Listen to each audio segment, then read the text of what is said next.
Magandang umaga po sa lahat. Luzon, Visayas, Mindanao, kung saan kayo dako ng mundo po, tayo nagbabalik dito sa aking munting channel, Samuel Soriano TV29, para mag-discuss ulit ng another coins. At ito po ay ating hilig, pangungulikta ho ng barya, kaya ako tayo nandito nagsiselling ng kanilang mga halaga. Magandang umaga po sa lahat ng aking mga subscriber dyan, kung saan kayo dako ng mundo po, KFC po sa lahat, and God bless. Maraming salamat po sa lahat ng aking mga subscriber, kung saan kayong dako ng mundo po.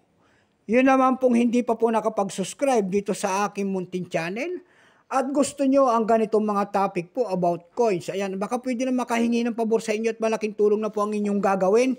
Tulad ng pagpindot ng ating subscribe button, like and share para ma-update po kayo sa mga latest ko pang gagawin mga video po. Ang pag-uusapan po natin ngayon ay word coins. Ayan, ang ating pag-uusapan, 50 cent ng Singapore. Ayan. Year 2011. Ayan.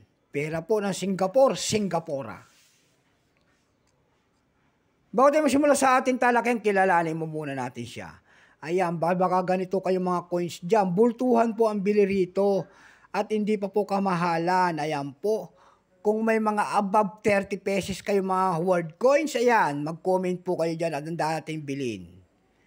Bago tayo magsimula sa ating talakang, kilalanin mo muna natin siya. Excuse me po. Excuse me po. Ayan. Issue po, Singapore. Period, Republic, 1965 up to date po. Type standard circulation coins. Years, 1992 hanggang 2013. Value nito, 50 cents, Singapore. Currency, dollar, 1967 up to date po. Composition po nito ay copper nickel. May bigat po itong 7.29 grams, may haba pong 24.66 mm. May kapal po naman itong 2.6 mm, hugis po bilog. Orientation niya, middle alignment.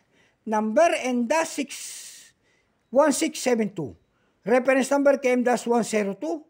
Ito pong year 2011, ito po ay 6%. Wala pa pong mintage sa mapakita na Singapore kung ilang piraso ang ginawa rito sa barya na ito.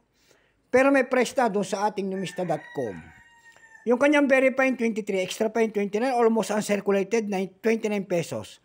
At uncirculated nito ay nagkakahalaga na po ng 43 pesos. Dako naman tayo sa kanyang price sa mga pandaigdigan.